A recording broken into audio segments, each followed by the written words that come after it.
Good afternoon, and thank you. It's always such a pleasure to be a part of Kentucky School, and today is no exception. I'm particularly excited because this is a subject that I love sharing on. I'm going to go ahead and pull up my slides in real time, but by way of introduction, my name is James Campbell. I work with Southeast Addiction Technology Transfer Center, which is housed at Morehouse School of Medicine in Atlanta, Georgia. But I have the privilege of covering Kentucky as well, which I always love being there and visiting with everyone and have so many great friends there from over the years at Kentucky School. Today's subject is Worlds Apart, What Works with Adolescents and Why. We will move at a pretty fast clip, but if at any point you do have questions, as was just alluded to, please be sure to put those in the Q&A. We'll may ask some of those as we go, and some of those we may save a little time at the end to be able to cover as well. I'm here today because I've been doing this type of work specifically with families, adolescents, around substance use and treatment. I've been doing this work now for 28 years, and I've been doing it for 28 years because I love it. During that time, I've worked in just about every environment. I've worked in juvenile justice clinical day school programs, residential treatment, outpatient treatment, psychiatric residential, so a little bit of everything over the years. The common denominator is that it's all been involved in trying to help people find their path to recovery. And that's really where my heart is for this work that I have the joy of doing. If we want to get CEs, we always have to say what the objectives are. So hopefully during our time today, these are the things that we'll be able to do, that will gain an understanding of the developmental task of adolescence, some of the vulnerabilities that are particular to adolescent development and substance use, get a little bit of a deeper understanding of the role of traditional and social media on adolescent culture, and then get a little bit of exposure and understanding of some of the role of experiential exercises for adolescents. So if we're able to do that in just under 90 minutes, I will count that as a win. That's a lot of information, a lot of ground to cover. I always like to put this disclaimer out there. Rome did not become a great empire for a time because Rome was brilliant. For a time, Rome became a great empire because it recognized brilliance and stole it regularly. Today, if at any point you hear me say something and you think, wow, that's brilliant, odds are really good that I stole it from someone. But don't hold that against me. That's really the whole point of training. In my role at SATTC, what we do is try to take things that are evidence-based practice and help turn them into practice-based evidence. In my experience, clinicians, counselors, peer support don't care so much about what worked in a laboratory somewhere. They're really more interested in what works with the client who is in front of them, with the human beings that they're serving.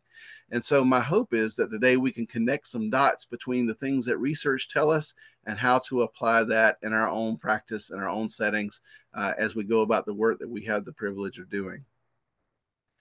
This one's just for fun. And so for this one, please use the chat. But just take a moment in the chat to answer this question.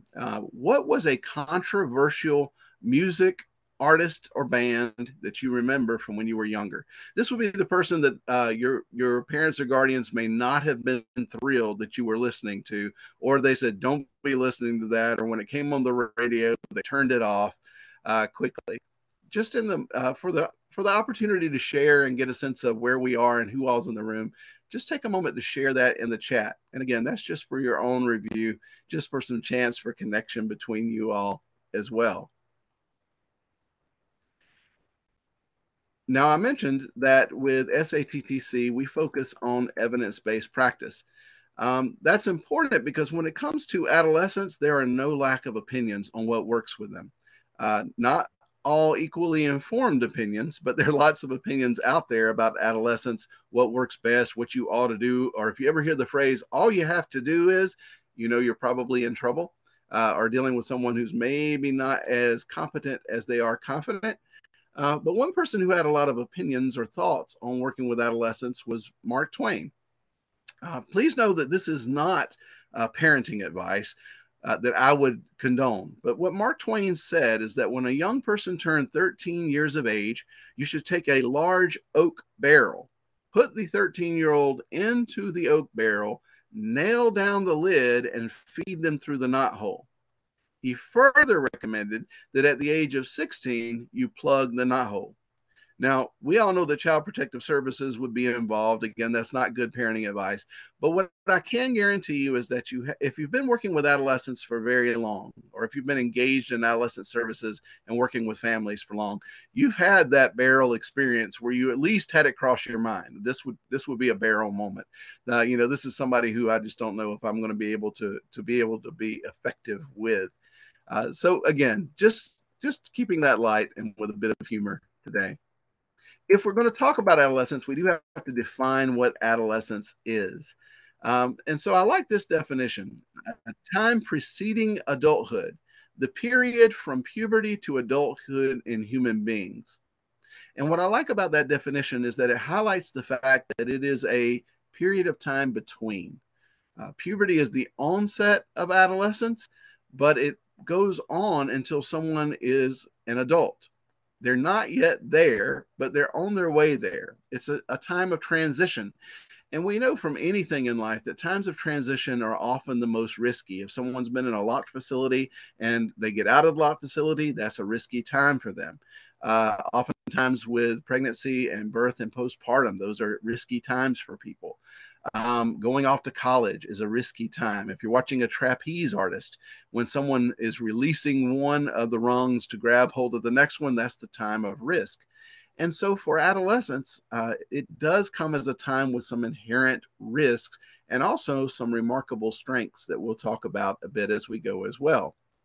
So as we talk about the fact that there are worlds apart between the adult world where we live and the adolescents that we serve and the world that they are navigating and negotiating, there are 6 different world gaps that we will talk about during our time together today. The first of those is that adolescents are not adults. Much sometimes to their dismay, adolescents have a hard time remembering that fact. We affectionately call that getting on grown man or grown woman status, where they want to be treated like an adult, which usually, frankly, translates to they want the privileges of adulthood without necessarily having the corresponding responsibilities. But that is a gap. That is a place where there's a space. If we're really honest, though, their families have a really difficult time remembering that they are not adult as well. Sometimes they have very adult expectations of these young people who are not yet fully developed. They are not yet all the way adults. And if we're even more honest, we acknowledge that sometimes we have those same expectations as well. I'm not going to ask you to confess to this out loud or in the chat, but one question I would pose is if you have ever thought or said out loud, what were you thinking? What were you thinking? The reality is, when we're asking that, what we're usually asking is, why were you not thinking like I'm thinking? And the truth of the matter is, there's some very good reasons why adolescents are not thinking in the same way we as adults are thinking. The adolescent brain is wired a bit differently than the adult brain. It's literally driven to learn, and we'll talk a bit about that in just a moment, but it's also complicated beyond imagination. If anyone ever tells you they fully understand how the brain works, I would encourage you, do not walk, but run the opposite direction.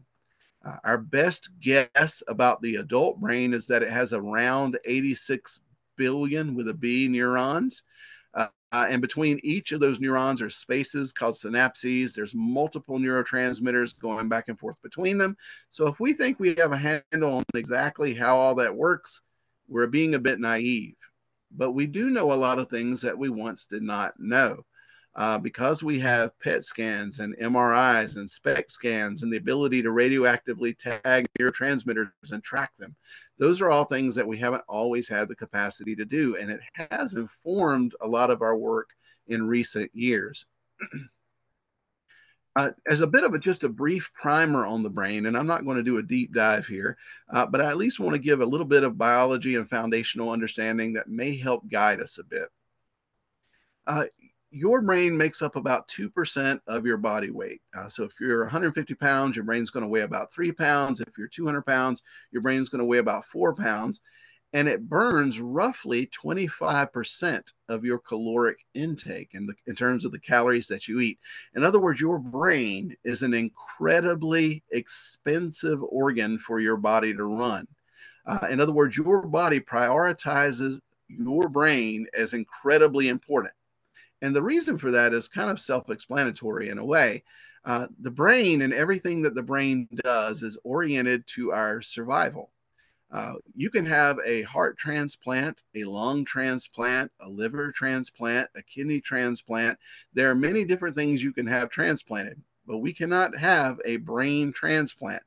There may be folks who would like to sign up for that, but the reality is that's not something that we have the capacity to do. Our brain is foundational to survival, and everything that it does is oriented towards helping us to survive. And it does that using two main systems. Sort of the center where you see most of the color in this picture is the limbic system. And I usually describe that as being the gas pedal of the brain. It's what gets us up off the couch doing the things that we need to do in order to survive. If you are hungry, it is your limbic system that lets you know you are hungry. If you are thirsty, it is your limbic system that lets you know you are thirsty. If you have the ability to emotionally connect with other people, that social aspect is a limbic system function. It's inherent to our survival, and we're born with it more or less intact. Now, it does have primitive memory that develops over time, but the reality is that you don't have to teach a baby to cry. They will let you know in no uncertain terms if they're hungry or if they're uncomfortable. The limbic system is also not immoral, it is amoral. In other words, the limbic system isn't trying to do the wrong thing, it just doesn't care about what is right and what is wrong. That is not a part of its makeup, it's not a part of its radar. It doesn't care about what's right or what's wrong. The limbic system just wants what it wants. If it had a slogan, it'd be like Nike, just do it. It doesn't have a second thought. If you ever go on second thought, that's not a limbic system function. Limbic system doesn't have a second thought. Fortunately, we have a second system of our brain. If all we had was the limbic system, it would be fairly catastrophic. It wouldn't go so well for us. But we also have this prefrontal cortex above the eyes, the front part of the brain. Some call it the neocortex. And it is our brakes and our steering. In other words, our limbic system says, go, go, go, do this, do this, do this. But our prefrontal cortex goes, but that thing that you're thinking about eating might be poisonous. For instance, if you are diabetic and you see your favorite dessert, the limbic system wants the dessert, no questions asked, period. Your prefrontal cortex may say, your blood sugar was a little high this morning. You may not want to do that. That's that on second thought. If you are looking at it through a psychoanalytic lens, the limbic system is essentially your id. It just wants what it wants. And your prefrontal cortex is really serving as your ego in that format, if you want to sort of compare that apples to apples a little bit.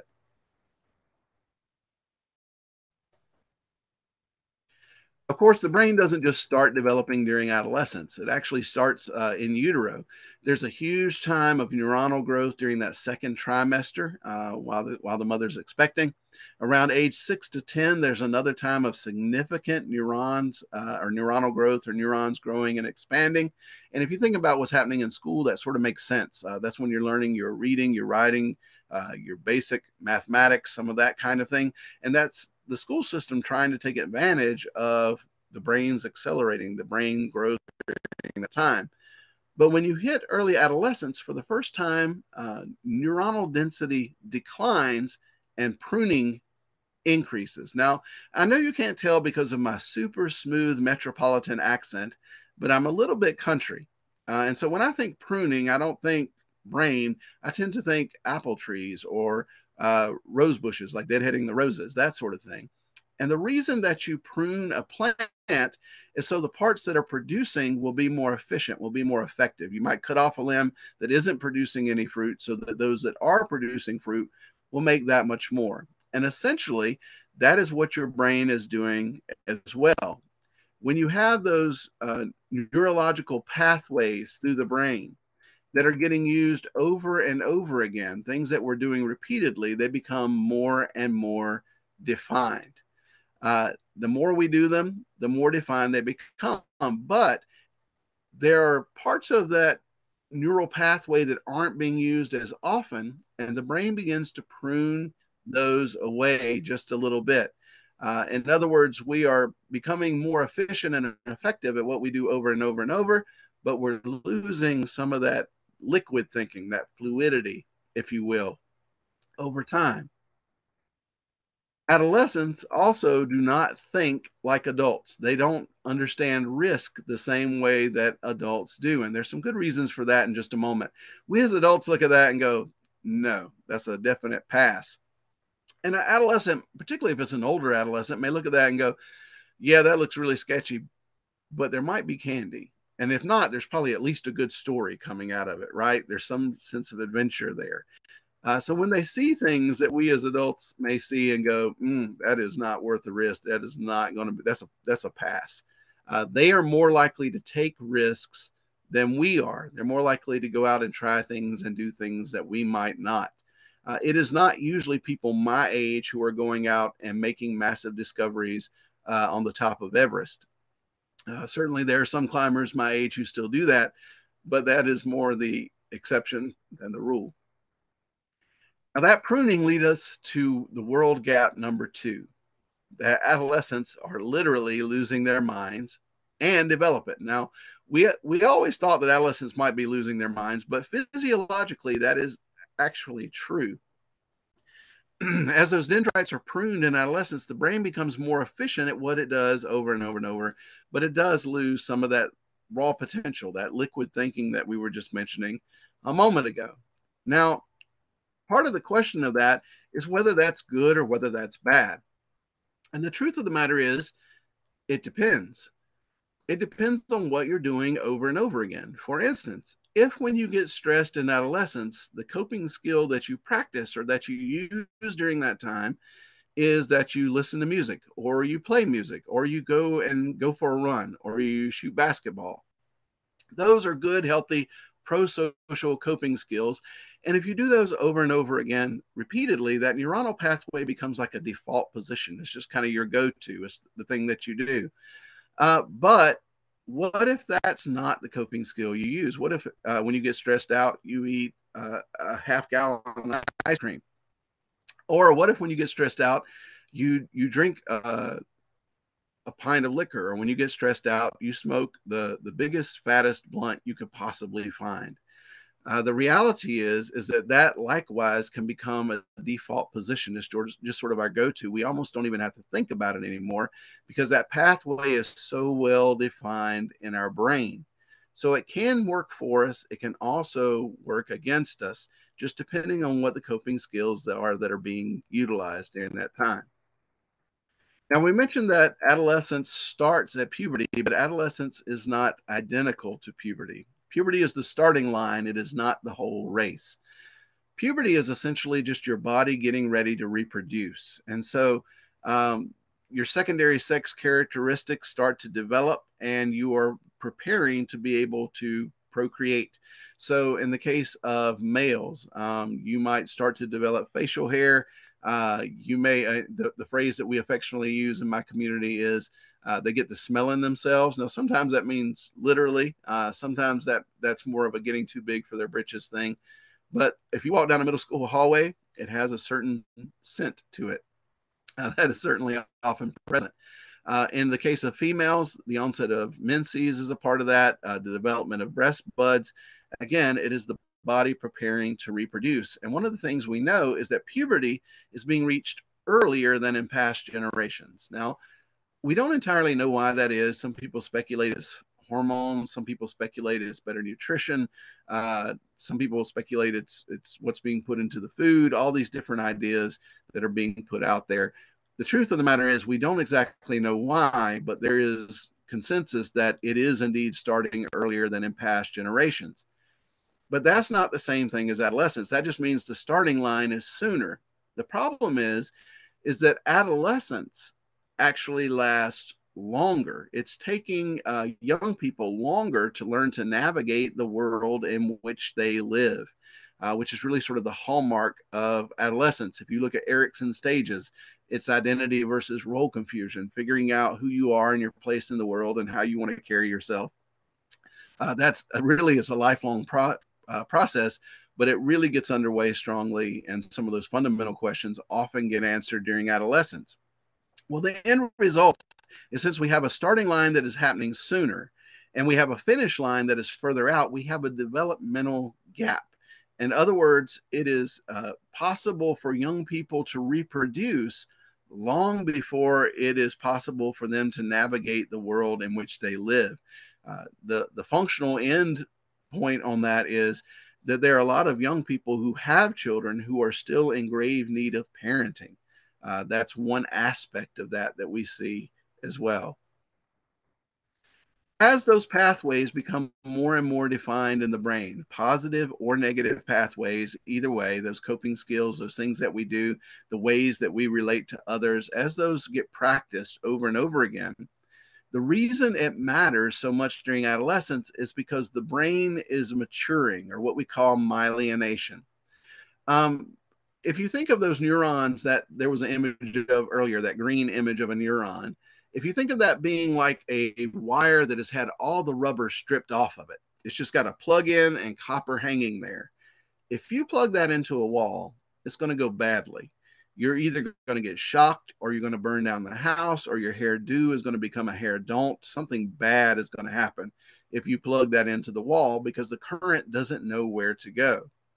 Well, in childhood, your neurons are essentially like that. The current doesn't know where to go, and the current is in your brain, so to speak, is all over the place.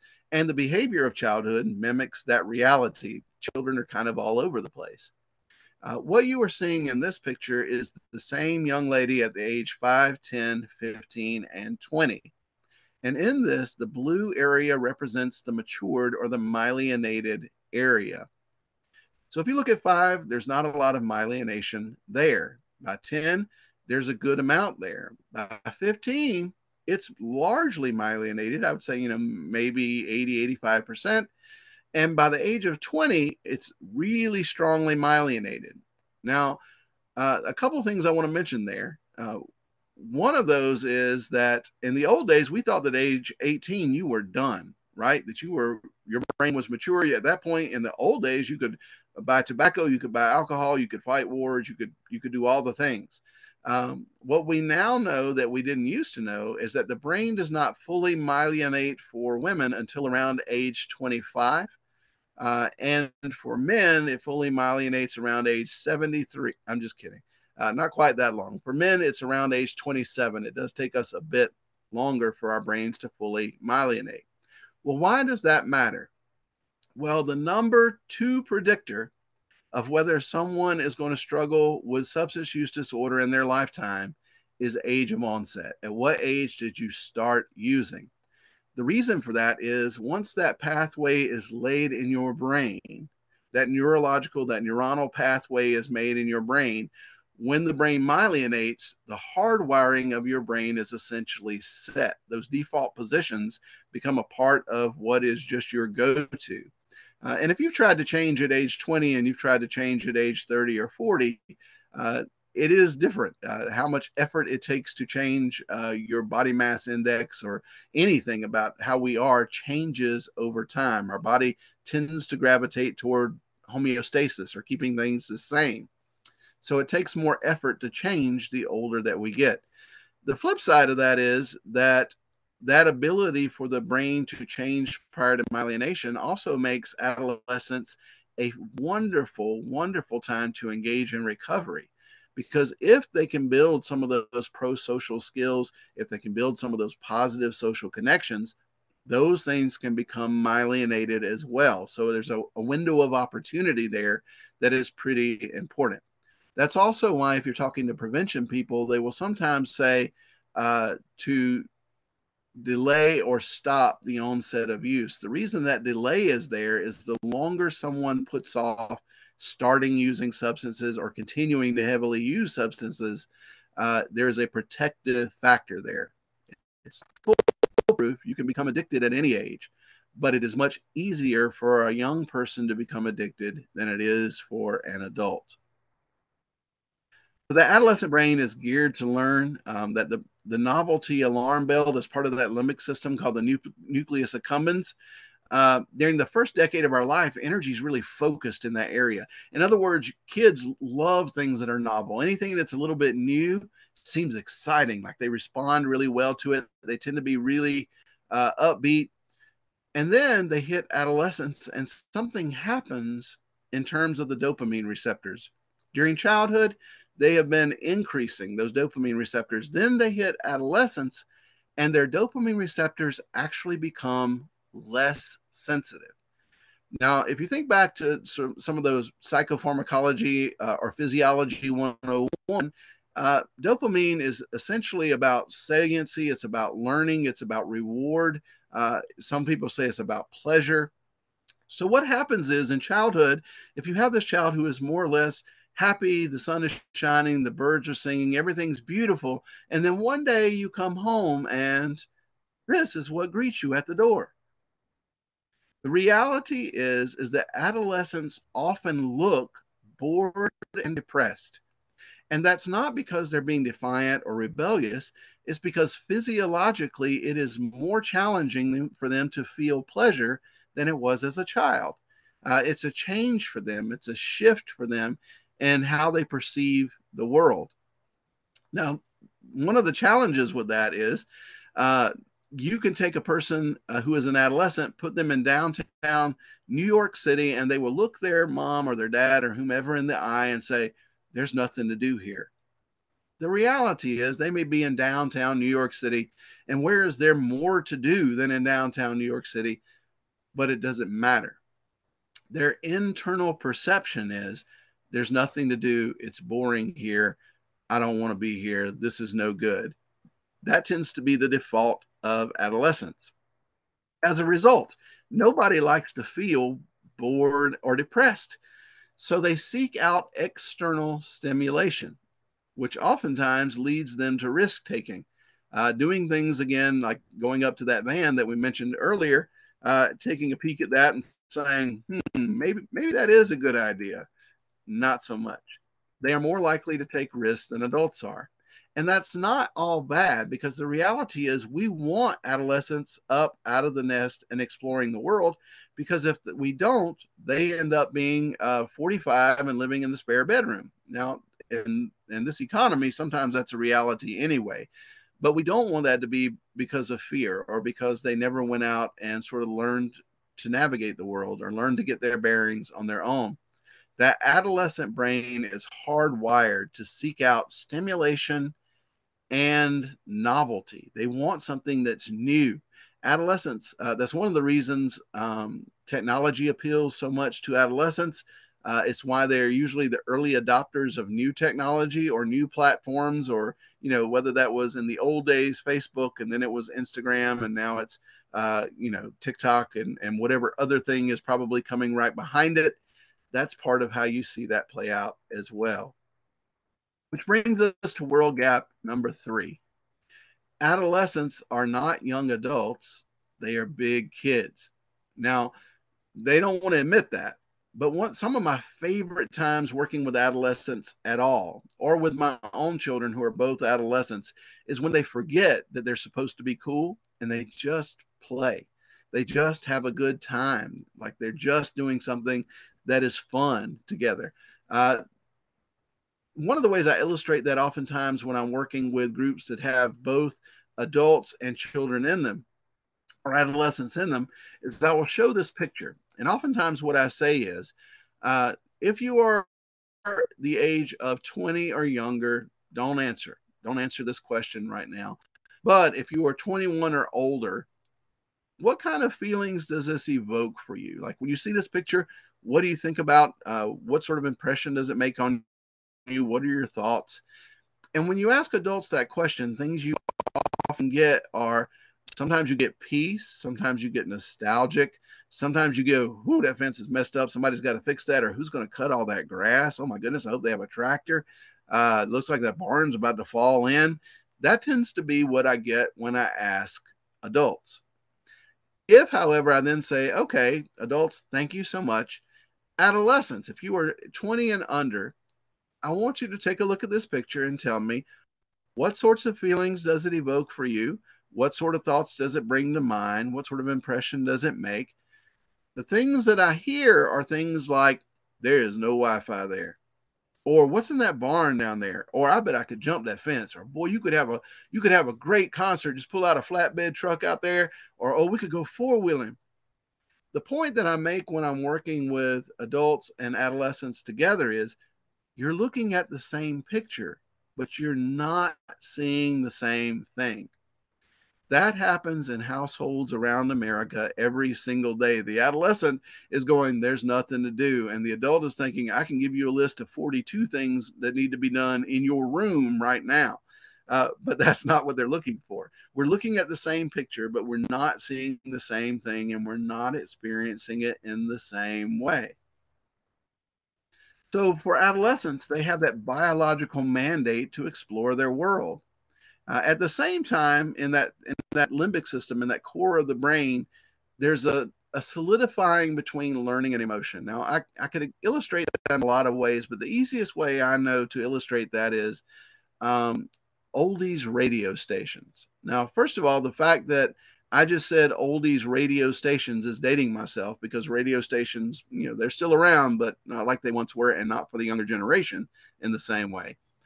But the reality is, when I say oldies, the people who are in this session right now do not all think the same thing.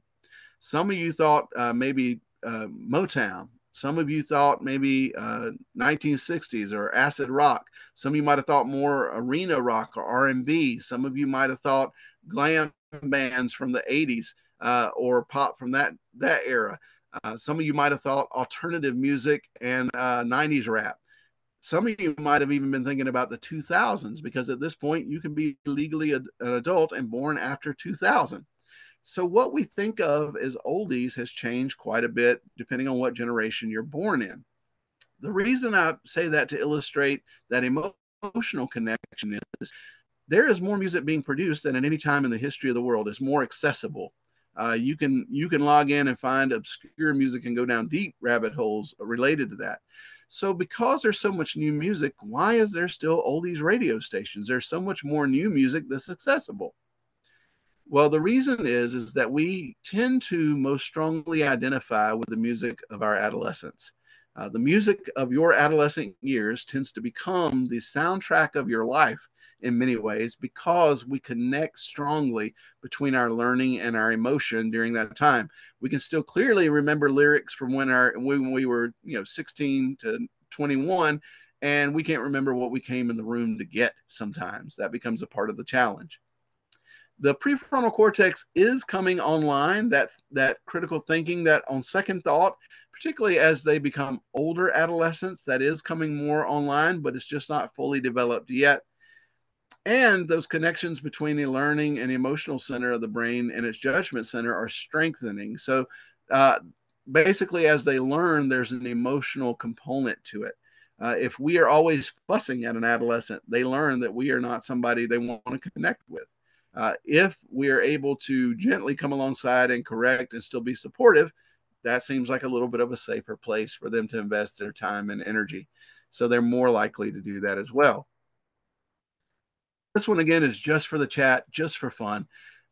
When you think back into your adolescent years and you think back to like your high school yearbook, what was the defining fashion or style during those years? Like, what was the thing you wore back in the day that today, not a shot? I wouldn't be caught in that anywhere. Again, that's just for fun in the chat. And again, just to illustrate that those things change over time, that they don't stay always consistent, whether that was poodle skirts or parachute pants or track suits or whatever they happen to be, or what brand of shoe. Those things change widely, whether it was jelly bracelets or whether it was banana clips or whatever those things happen to be. By all means, just take a minute and for the joy of it and for a nostalgia's sake, put that in the chat as well. So without novelty in our groups, without anything that's different in our groups, this is the adolescent response to our group. And why is that a problem? Or our individual session for that matter. Why is that a problem? Well, it's a problem because boredom is deadly. When you talk to people about triggers for substance use, boredom is usually really high at the top of the list. I always get really concerned when I'm working towards aftercare and recovery management plans with young people I'm working with, and I say, "What's your plan to keep your recovery going? Like, what's your plan to stay sober?" and they say, I'm going to stay in the house. I usually say, that's awesome. What are you going to do the second day? Because that's usually about how long that's going to last. Nobody wants to stay in the house forever. Eventually your friend's going to come by, or somebody's going to text you and or message you. You're not going to stay in the house forever, and boredom will get you in a world of trouble. So what are you going to invest all that time and energy in now? For adolescents, if we don't take advantage of the brain's ability to learn during adolescence, that window narrows due to myelination, or to the brain maturing. Intellectual stimulation and relational connection are a huge part of that. In other words, they're forming stronger relationships with peers. They're either getting stronger or weaker or more strained relationships with the adults in their lives. And emotional safety and relational connection only are going to increase their capacity to learn. That's just back to Maslow's hierarchy. If you don't feel safe, the likelihood that you are learning how to do algebra well is pretty slim. Likewise, if you don't feel safe within a group, the likelihood that you are developing those new coping skills as well is going to be less likely as well. So it has to be physically a safe space and also emotionally a safe space for them. Experiences that challenge adolescents, whether that's emotionally challenges them, physically challenges them, intellectually, like a problem solving or puzzle challenges them, really takes advantage of that novelty need. And when you combine raising their awareness, or purposeful attention, some people would say mindfulness, uh, that really can help grow that prefrontal cortex along with experiential techniques. In other words, um, for us, I will say that for me, it is hard for me personally. If I'm sitting in a webinar to go longer than 90 minutes, even in 90 minutes, you're going to find your brain wandering some. It's going to be out thinking about stuff you got to do later on. That's normal. For adolescents, that's even stronger.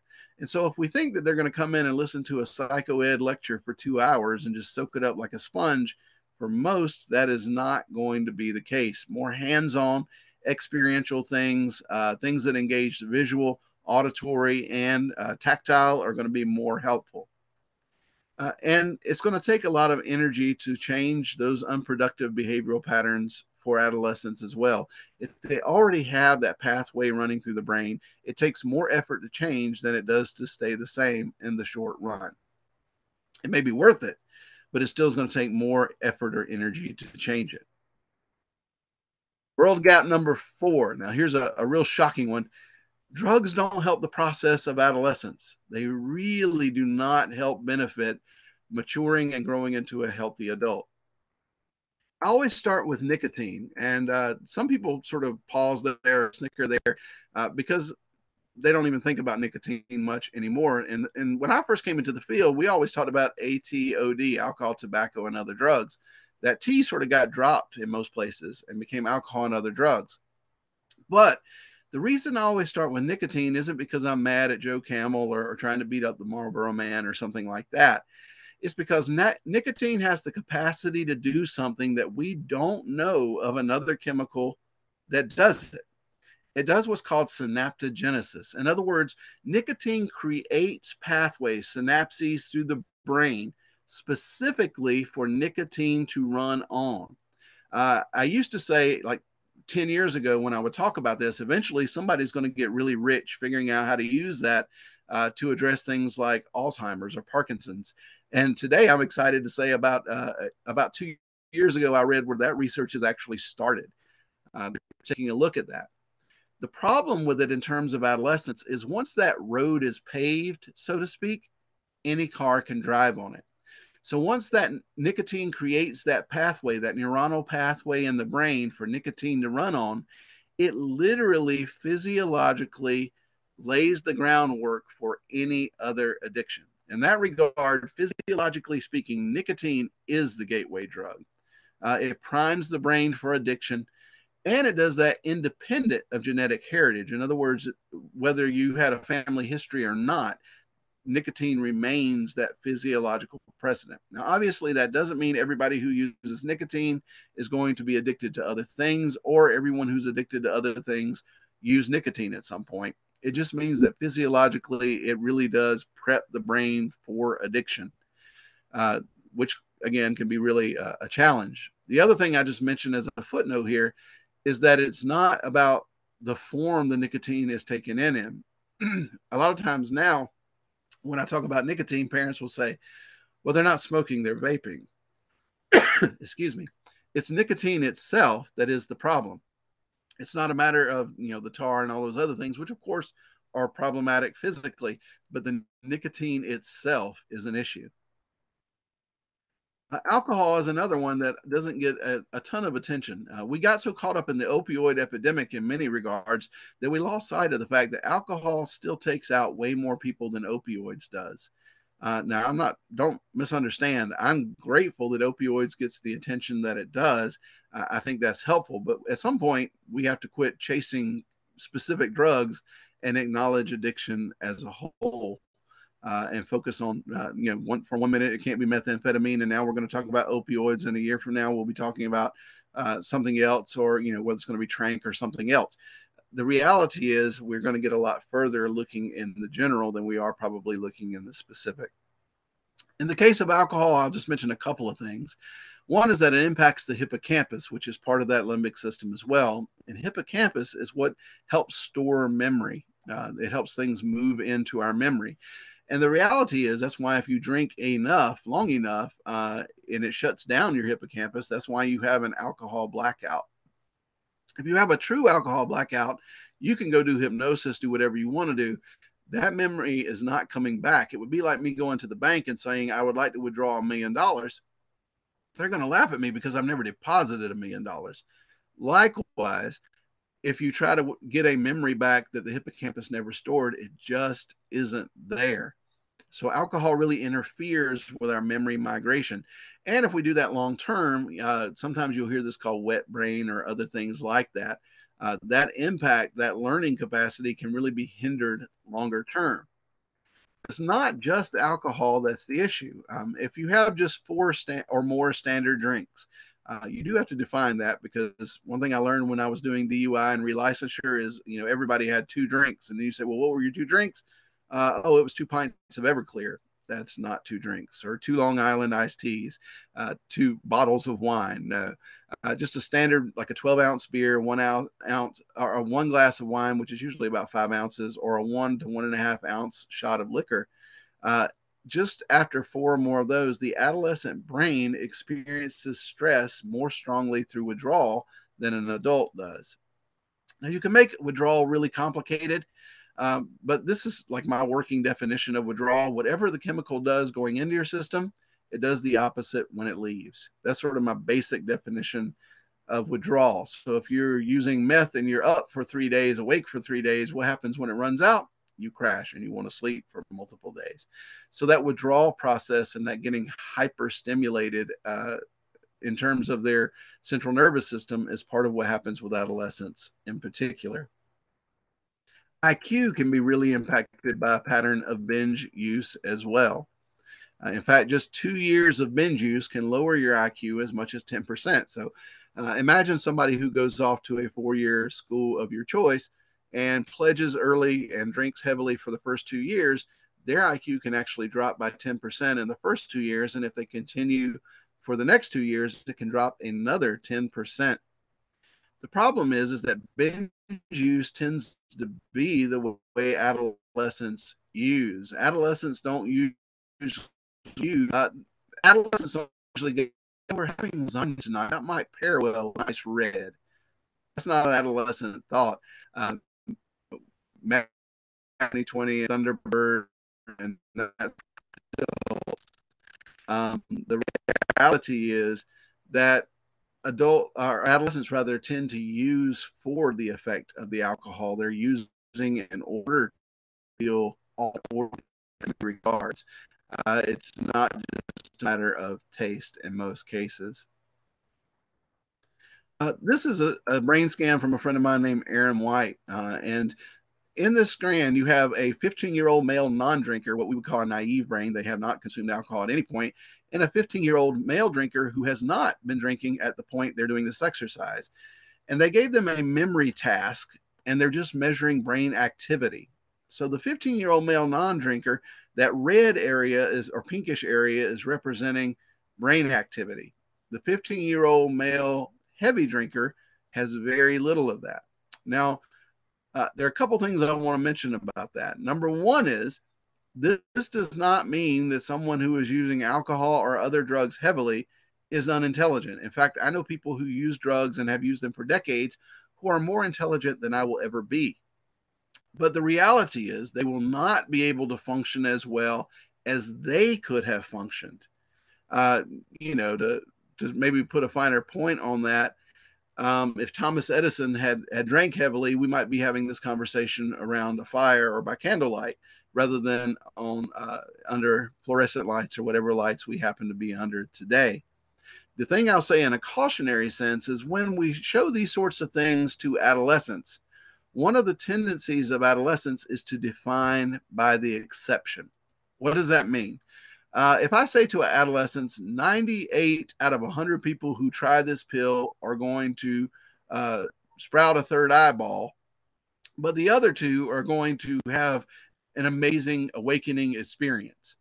Adolescents tend to think, wow, I feel really bad for those other 98 people because clearly I am the exception to the rule. And so if you show this sort of a scan to an adolescence, the tendency tends to be for them to go, you know, that's not true. I know that's not true. I know somebody who started drinking Everclear out of the bottle when they were an infant. They've been drinking their whole life and they're valedictorian of their school and have a 5.0 GPA. Again, they don't tend to think in terms of what's the average. They tend to think in terms of the exception. In medicine, we have a phrase that says, when you hear hoofbeats, think horses, not zebras. Adolescents tend to think zebras. They tend to jump immediately to the exception or the outlier more so than the normative or the average. In the case of adolescents, addiction is actually overdiagnosed in adolescents who come to treatment. That's an important distinction. We know that 90% of people who could benefit from treatment services never come to any kind of treatment services. The reality is most people don't come into treatment. But as an adolescent, if you come in, you are more likely to be diagnosed with a severe substance use disorder in the old days as being dependent, if you will, than somebody who maybe is older.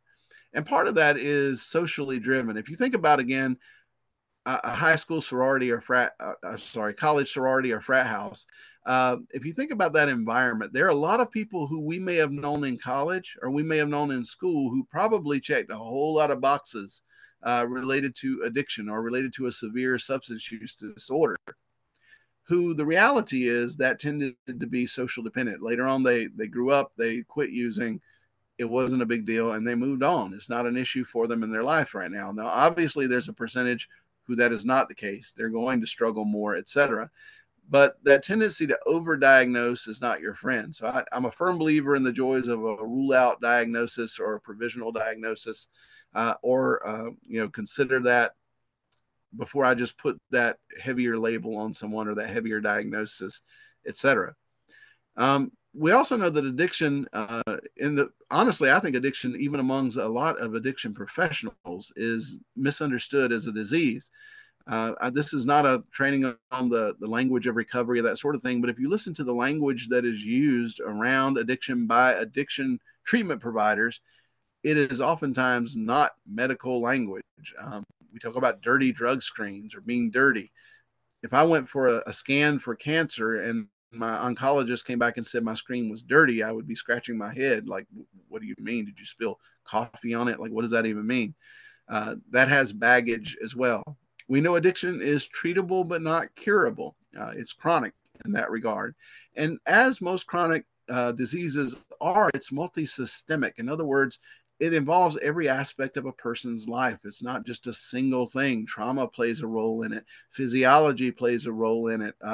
Someone's shame plays a role in it. Someone's social connection or lack thereof plays an aspect. Their connection in terms of spirituality can play an aspect. It impacts everything. And as a result, treatment is best long term. We actually know that the longer someone is engaged in treatment, the more likely they are to continue in their recovery after treatment. Now, the problem is that we live in the real world where there are prior authorizations and trying to get this many sessions, and no, we're not going to extend that any longer. The bottom line I will say of this is if we know addiction is a chronic disease and we know we're not going to be working with people long term, then it is an essential part of any good treatment provider to provide a warm handoff to the recovery community. That's not just a good idea, that's really an ethical obligation. Assuming the person is open to it, assuming the person is willing, that we want to provide that connection. The reality is that the neurotransmitters don't really come back to baseline for most substances until about a year after they have stopped using. Now, unless we have programs that are running for a year, then we need to make really sure that we're connecting them with good social supports for their long-term recovery. And we need to be mindful of commingling disorders. Some people call those dual diagnosed. Some call them co-occurring. I call them commingling just because co-occurring sounds like two railroad tracks that go side by side but never cross. And in my experience, they're like spaghetti. Like they're all interconnected. The depression feeds the substance use. The substance use may lead to psychosis, depending on what they're using. All these different pieces of that puzzle. So they all tend to be interconnected. And you can't just treat one without also considering and engaging in the other. And that we want to consider the family and the community and how to help provide or foster that social support as well. That really sort of sets us up for transition a little bit. That for an adolescent, ideally the environments are safe and free from alcohol, tobacco, and other drugs. But the reality is most adolescents are not in charge of their environment at home, at least. They maybe are in terms of their peer choices and some things like that. So that power of family systems can't be overlooked. And the way I sometimes phrase this is if an adolescent resides with or returns to a family system that has not changed, in other words, they're coming to treatment, but they're going right back into the same peer group, right back into the same household. It's like gravity. It pulls them back toward those old patterns of behavior. Could, in theory, they still do it by force of will, by having some positive supports? They could, just like I could go on a diet and work at Krispy Kreme and lose weight, theoretically. The problem is I don't live in theory. I live in the real world. And if I'm working at Krispy Kreme, that's not going to be conducive to my losing weight. So likewise, that family engagement is huge. It really takes time to solidify the changes that are made in a treatment setting. And so, as a way to bring that together, our fifth world gap is the reality that adolescents need support to be healthy. This statement oftentimes really makes caregivers mad. But I almost always say at some point in a family group or in a parent or caregiver group, more often than not, the adolescent you meet is a symptom of the problem and not the problem itself. Now, when I say that out loud, sometimes parents or guardians get really upset with me. In my experience, there tend to be two primary types of families related to substance use in adolescence.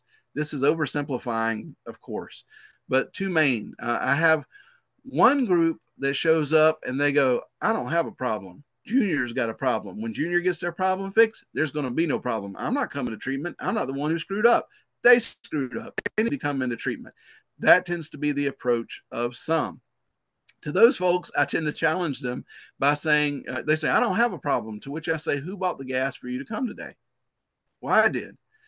So it's not a matter of whose problem it is. It's a matter of the reality is it's impacting you and the family and your finances and all kinds of other things.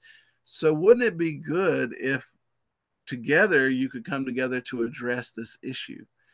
That's a little bit of a reframe of that for some folks as well. Now, the other type of family I often get is, where did I go wrong? This is obviously all my fault. If only I hadn't drank, if only I hadn't had the divorce, if only I hadn't modeled this for my child, if only I kept them away from so and so. Where did I go wrong? Where did I fail my baby? And the reality is, neither of those is accurate. One of those is accepting no responsibility and not acknowledging their influence in the young person's life. The other is trying to own, excuse me, the whole thing, trying to own the whole problem and disregarding the autonomy of the person that they're working with. That doesn't usually go well with adolescents as well. Now, a couple things I will mention in regard to working with families. Honestly, this is an entire subject, an entire training unto itself. So my goal here isn't to give you an exhaustive list. But number one, don't assume that the family is a help. The fact of the matter is that some families are very supportive of recovery, very invested in their young person getting better. But some families are where the young person learned how to get high. Some families rely on the income gotten by selling drugs for the family to fiscally stay afloat. So if you immediately assume that the family is going to be supportive of recovery, you might make a mistake. Second is with regard to defining family itself. Um, yes, we sometimes have to check the boxes about who does this client live with, etc. But also don't forget that follow-up question of who really has your back. Like if your car broke down at 3 in the morning, who can you call that would actually come and help you out? They're starting to define who their real social supports are. And you're not going to know that just by checking boxes about who lives in the house, because some of those folks in the house may be helpful, some may not be. There are times when family work is contraindicated, times when it is not recommended to bring the family together with a young person. If the parent or caregiver is in active use themselves, you wouldn't want to immediately just bring them in with a young person, because they're often going to undercut or they're going to become super defensive. It might warrant doing some sessions separately. There are also times that it's contraindicated, as if the caregiver or someone in the household victimized the adolescent. They perpetrated violence or an assault of some sort on that adolescent. The third that I'll mention and then move off of that is if they're in the middle of some significant discord between the caregivers in the home. Maybe they're going through a nasty divorce, or maybe there's been an affair or something like that. You might want to do some work with those two caregivers separately rather than bringing them in with the young person first, because they have some things you're going to have to set some parameters and ground rules around that session in order for it to really be effective. And also acknowledge that different organizations, different agencies engage families to different extent. Here you see like really 5 different levels of that. One's on paper. I call this the "we need your consent to treat your child," or "could we please bill your insurance" approach. We're just trying to get information for paperwork. Second is where we're maybe providing materials. We might put out a flyer from Al-Anon or something like that, or some information about addiction in families.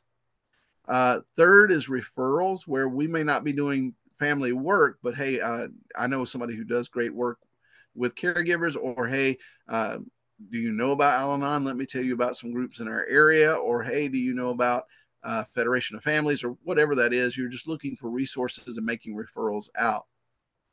That fourth level is in treatment, engaging the family. And what that means is your client, your adolescent, is still your primary, but you're bringing in the family to do some work with that adolescent.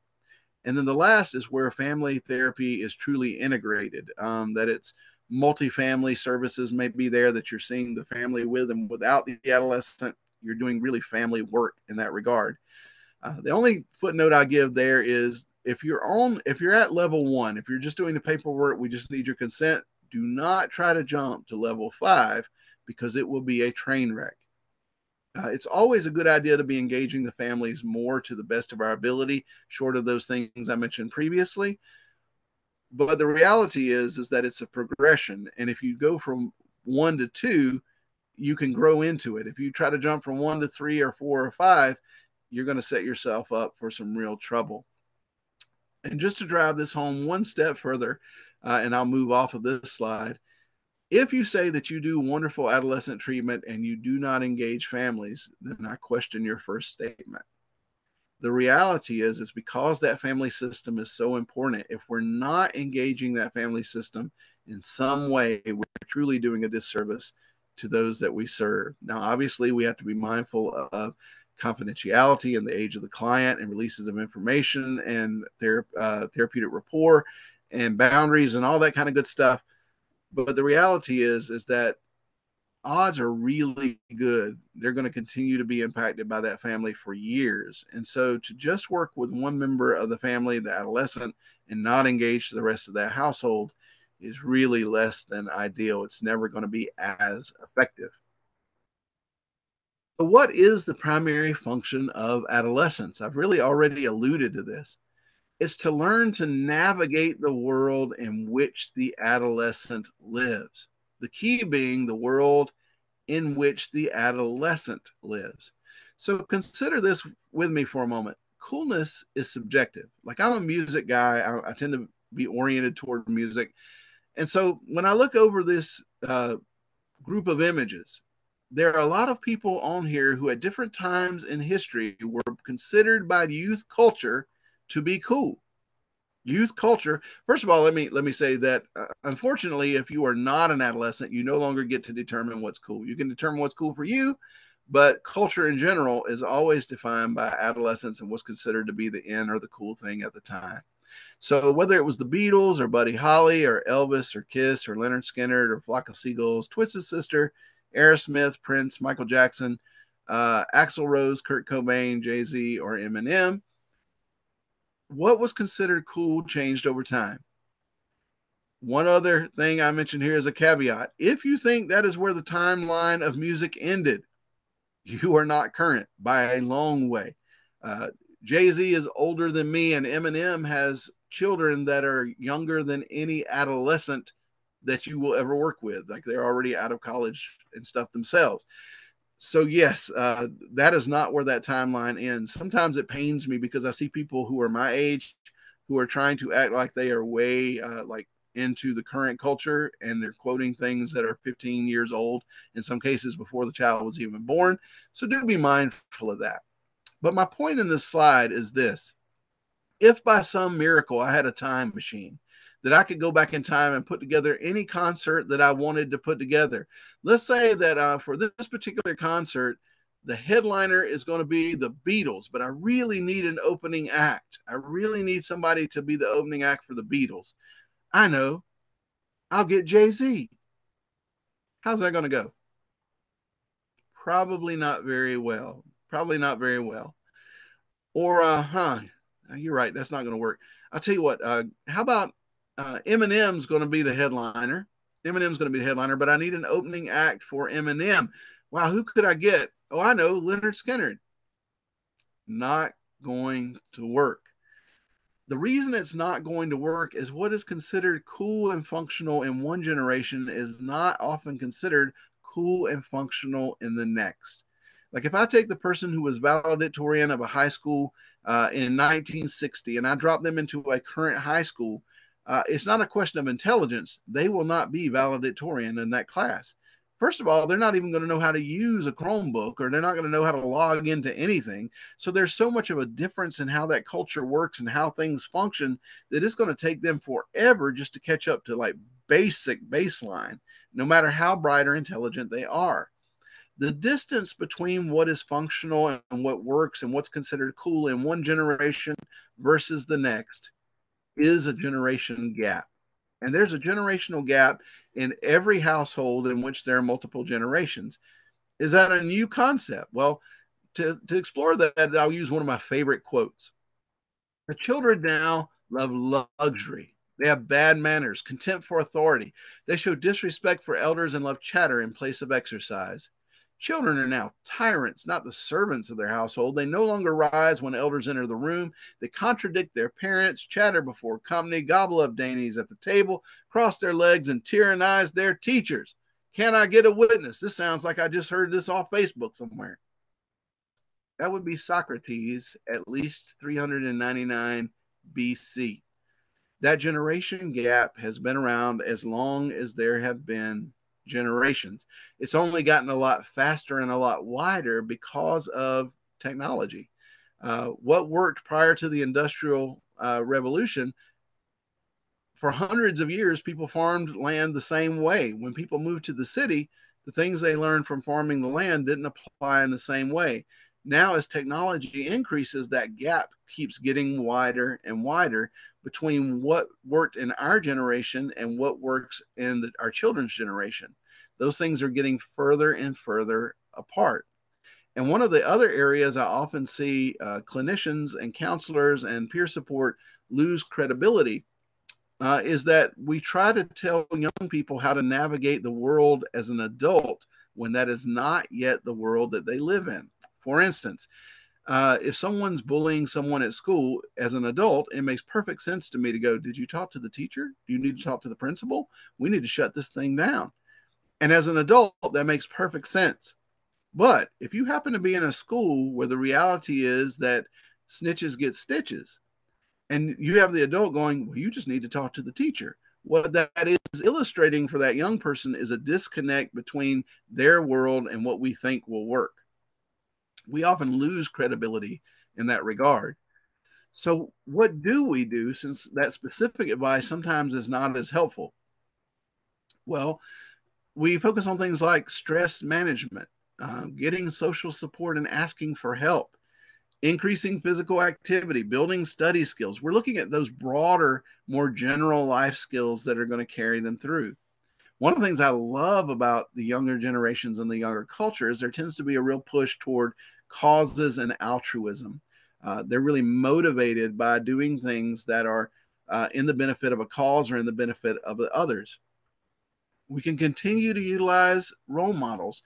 Family can be one of those, but sometimes it can be celebrities, sometimes it can be a song that's popular. Find ways to bring that in. That we continue to capitalize on that relational impact on memory. What does that mean? Well, it means that we should be intentionally creating some positive memories with the people, the young people that we work with. If we don't, if every time they show up, we're fussing at them and down their throat, and I can't believe this test came back positive, and if that's our approach, then we just become another punitive adult in their world. And that's not going to be particularly therapeutic. And of course, as we've alluded to, engaging families as well. We shouldn't assume that just because adolescents need help that they know how to ask or have the capacity or the vehicle to know how to ask. And oftentimes that's because the adults in their lives, we do a very bad job of modeling reaching out for help when we need it or admitting it when we're at the end of our rope. We keep just pushing and work harder and shake it off, and we're just going to do what we need to do, suck it up, buttercup, and all that good stuff. And then we wonder why they don't ask for our help. Well, if we've never modeled it, why would they? We also can acknowledge that the family systems have shifted quite a bit. Divorce is actually at an all-time low. The reason for that is fewer people are getting married in the first place. Now, my point in saying this is in no way to do any shaming towards single parents or to try to paint some image of what should be that shouldn't, because the reality is sometimes two people should have never been together in the first place. It wasn't good from the outset. Or sometimes a divorce is the healthiest outcome that a marriage can have in some cases. But if we pretend like that doesn't have an impact on adolescence, we're just deluding ourselves. The reality is, I love my daughter. I have many wonderful women in my lives, but I have a lack of a capacity to model for my daughter how to carry herself as a young woman throughout her life. I can't model it for her. So, for that reason, I would have to reach out to someone who could model that for her. Likewise with single moms and sons, etc. And the number one predictor of whether someone's going to live in poverty in the United States is not demographics in terms of ethnicity, in terms of even documentation status. The number one predictor of whether someone's going to reside in poverty in the United States is whether they are a single parent household. That's going to have a significant impact as well, just in terms of resources. Know that if an adolescent cannot find a social connection, an emotional connection in our groups, in our treatment facilities, in our therapy rooms, if they can't find it there and they can't find it in the family, they will find it somewhere. Now, that doesn't always end badly. Sometimes they find that in a choral group, or sometimes they find that with the football team, or they find it with the color guard, or they find it in the band, or they find it in whatever. But they also may find that in a clique or in a set or in a gang or a part of a a group that is less than pro-social. People have a need to belong, a need to belong. And if they can't find it in pro-social ways, they will find it in less than social ways. So a word to us as adolescent counselors and parents, if you happen to have an adolescent at home. Adolescents need our support to grow up healthy. They literally need our support. That if only our adolescents change, it's going to be a lot harder for them to maintain the changes in other environments to school when they go back to their neighborhood. Maybe one of the most important ones is you cannot out teach, out counsel, or out parent addiction. I wish you could, but the reality is that we can't out teach, out counsel, or out parent addiction. Some of the best parents I have ever seen in my entire life, I mean, they did everything way better than I ever will, have children who struggle with addiction. And some of the worst, most abusive, and neglectful parents and guardians I've ever seen have children who never struggle with addiction. I wish that you could wave a wand and be a good enough parent to outparent addiction, but the reality is that particularly if you have that genetic background, you have that physiological background. If my children, because addiction is rampant in my family, use substances, they are playing with loaded dice. They are much more likely to develop an addiction. Sort of to that point, you cannot control behavior, but you can absolutely influence it. If you ever think you can control the behavior of another person, there's two things I can tell you that are probably true. One is that you're often annoyed because people don't do what you want them to do. And two is that others find you annoying because nobody likes to be controlled or told what to do all the time. And that ultimately the way to cultivate influence is by building our relationship with the adolescents that we work with or the adolescents that we love, if they're in our own lives. Building that relationship and having their back and listening to them and being there and not being judgmental all the time is probably one of the strongest protective factors we could possibly have for adolescents. Which brings us to our last world gap, number 6. Adolescent treatment should not look like adult treatment. That seems like a no-brainer, but if you are not working with adolescents, there are administrators, I can assure you, who thinks it's just like adult treatment, but with little people. No, that's not how that works. How should it be different? Number one is effective adolescent treatment should be done by someone who actually likes adolescents and can engage with them.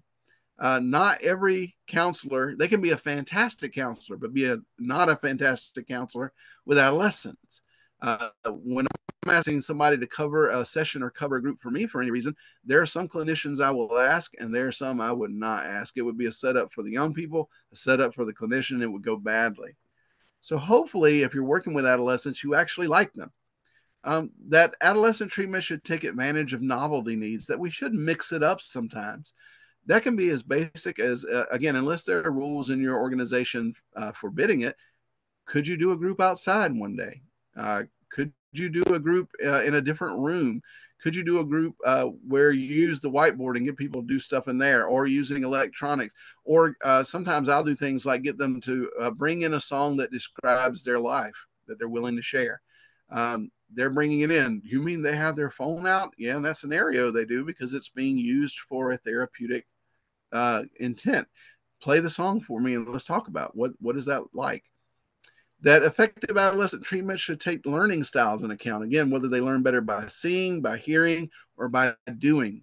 If we're not careful, our default will be the thing that the way that we learn tends to be the way that we teach. So we want to be mindful of that and diversify that. That we should take those developmental tasks into consideration. In other words, that identity versus role confusion. The reality is that for some people, their primary drug or drug use or how well they roll a blunt or how well they are able to get money from the drug, that is a part of their identity. That's what they've started to build on as an identity. And if they step away from the drug, the challenge becomes, what is their identity going to be now? So a really important question to ask adolescents is, now that you're not using drugs, or if you stop using drugs, what will you be about instead? Like, what would you like to be known for? Beginning some of those conversations. And that adolescent treatment, if it's going to be effective, should include and impact systems in which the adolescent is engaged. To kind of wrap this up, I'm going to go through this piece really quickly to leave a couple minutes for any questions, and then I will put the evaluation link in the chat. That evaluation link that I'm going to put in the chat is just for SATTC. It's just for my bosses. There will be a separate one for Kentucky School. That will be a little bit different, but I will put one in the chat that's literally about a 2-minute one, and I promise to leave at least 2 minutes at the end for you to do that as well. So to begin to pull all this together and to bring this plane in for a landing, if you think about what environments adolescents are often drawn to, some of them like the club, some of them like prom, some of them like the great outdoors, which doesn't mean the same thing as it does for adults. What we think of may not be what they're thinking of. Concerts, Friday night lights, the games, those kind of things. High energy environments tends to be what they are drawn toward, where things are novel, things are different, things are social. And doesn't that look and sound just like our groups? We're kind of cutting edge, are we not? This is an old picture, right? So I found a more updated one. It's in color, but essentially the same thing is happening. Now, I am pro processing groups. I love processing groups with adolescents. But the reality is if every group looks like this, we're probably not being as effective as we could be. And oftentimes, if all we're doing are psych ed type interventions where we're lecturing at adolescents, they've been in school in many cases all day, and school for many of them is not where they excel. That's not their strongest suit. So why would we structure our services to look like somewhere where they're already feeling less than? They're already kind of feeling defeated, or they're already just worn out from having done it all day. Then we grow up. I actually snuck into your last treatment team or staffing, and I took that picture real quick. It changes so much when we grow up, does it not? The reality is we all crave novelty. And if you ever feel this way in your own group or in your own staffing for that matter, do you not think that the adolescents have? I can assure you that they have. And some people will push back on this and they go, well, my job is not to entertain them. And that's true. Your job is to help them. And there are literally multi-billion dollar industries whose job it is to entertain them. And that is your competition. So the question is, how are you going to engage and bring about that change? Why is it that we refuse to apply the things that we know when we know that lecture is really not the most effective for most people, when we know that doing things the exact same way, although for some clients can give a sense of safety and a sense of continuity, that it really isn't the way that's most likely to engage adolescents. Why do we keep doing the same thing and expecting different results? Do our offices, group rooms, and facilities even look like somewhere you want to be? Are they institutional green? Or, if they're a little bit updated, pastel yellow, butter yellow? That becomes a question as well. Or is it somewhere that is vibrant? Can adolescents help decorate where you are? Somewhere operations person just had a heart attack, so I apologize to that person in advance, but paint is cheap. It doesn't cost a lot. And if you don't want to paint the walls, get a piece of particle board and prime it and just paint on that with drop cloths, and don't destroy the carpet. Give permission, do all those things that we need to do, but mix that up a little bit so that hopefully our offices, group rooms, and facilities can be inviting to adolescents, inviting to families, allow for some creativity, provide space for adolescents who are of different sex or gender or background, or sometimes gangs and whatnot. There's a whole lot that could be said there about trauma-informed care and ways to go about being secure in that as well. But again, in the interest of time, I won't belabor that. Hopefully, this right here for me is what I hope you will take away and give some thought to after the session. I'm fully aware that in 90 minutes, it's entirely possible for you to sit through a session, get your CEs, and go back and do exactly what you were doing before the session. My hope is that you consider what you're doing with children or adolescents and families that isn't working. There's always things that aren't working. Also consider the things you're doing that are working. And then how can we do better? How can we engage young people more? How can we engage families more proactively? Again, in terms of family engagement, that's again an entire training unto itself. But you know some answers to that intuitively if you've been doing this long. So my hope is that you'll explore that as well. Know that media to this generation does not mean the same thing as ours. Uh, what makes up media in the adolescent world is also not this or even this. The truth of the matter is that we tend to see social media and media as the enemy. That it's and it does certainly have some issues. The research is pretty compelling on the fact that it tends to help people feel more isolated, to help individuals, particularly adolescents, feel more less than their peers and things of that nature.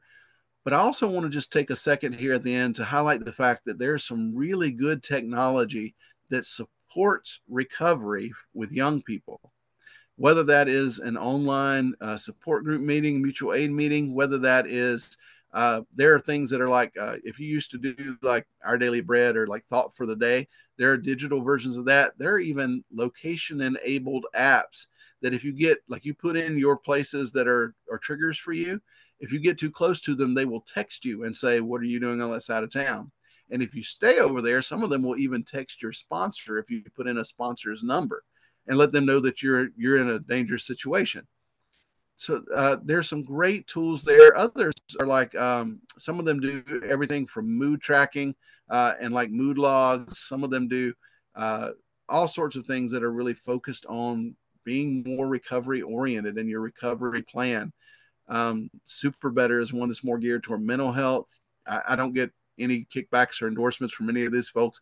U-Turn is one related to addiction and recovery that can be a pretty powerful one. Again, just take a moment to check those out if it's things that you or think may be beneficial to those that we serve.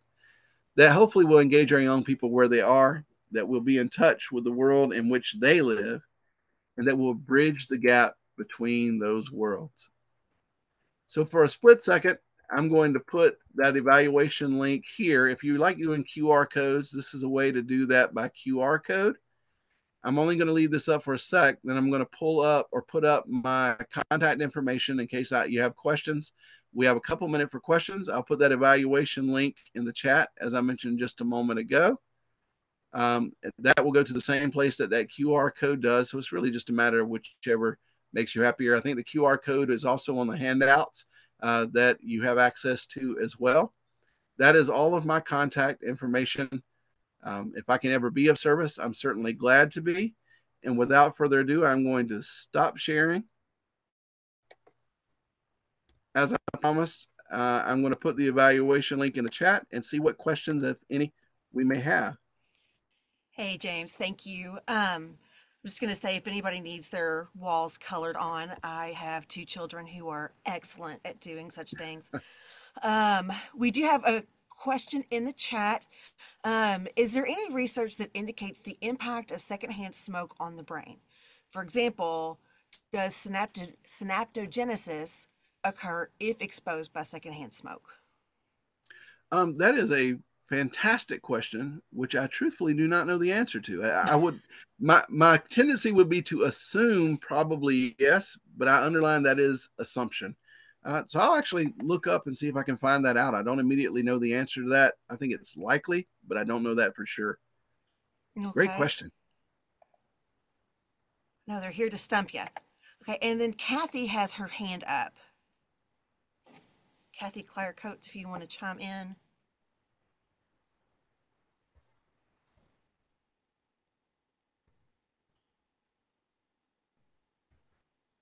She may be dropping it in the chat. I'm not sure.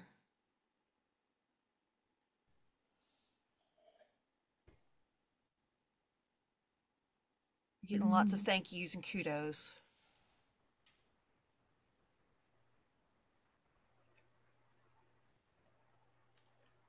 As we see if she's going to put that in. Again, I put the evaluation link. Again, that's for SATTC. It's about a 2-minute one.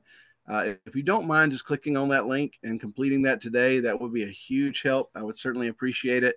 It's how we keep our funding so that I can go and do trainings and get to come to Kentucky School, which makes me happy inside.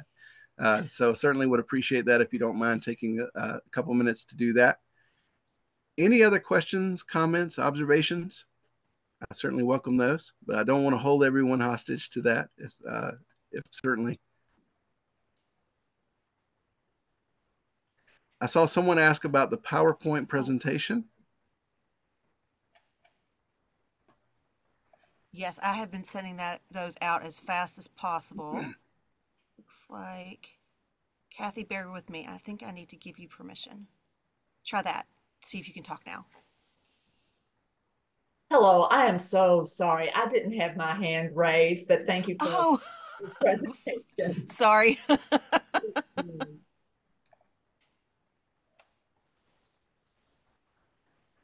Well, I think you just All did right. so well that everybody's gotten all their answers.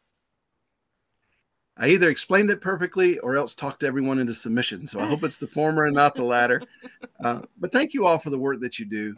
It is needed now more than ever before. I certainly appreciate you, have the utmost respect for you, and look forward to hopefully seeing you again in future trainings.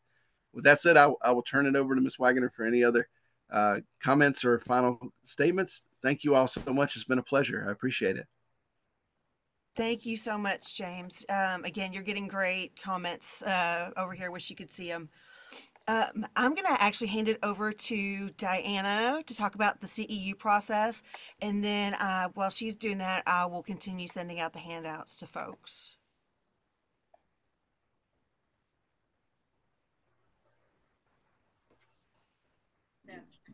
Just as we end today, I wanted to share with you to be eligible for your CEUs or certificate of attendance, you had to attend 90% of the session today, and Zoom tracks those minutes for us.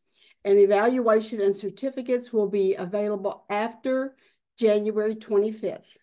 And if you'll look down, MTS is our tracking company that we use. And any questions you have, please submit to Kentucky School Virtual at ky.gov, and we'll answer those for you. Thank you.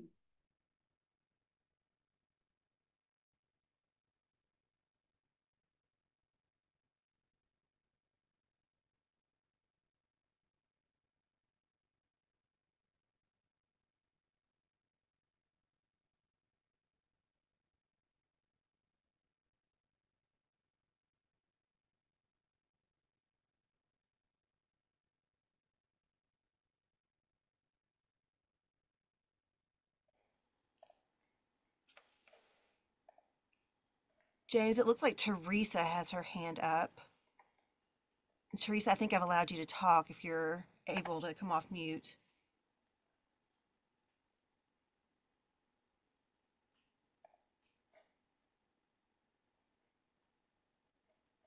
Maybe she didn't mean to.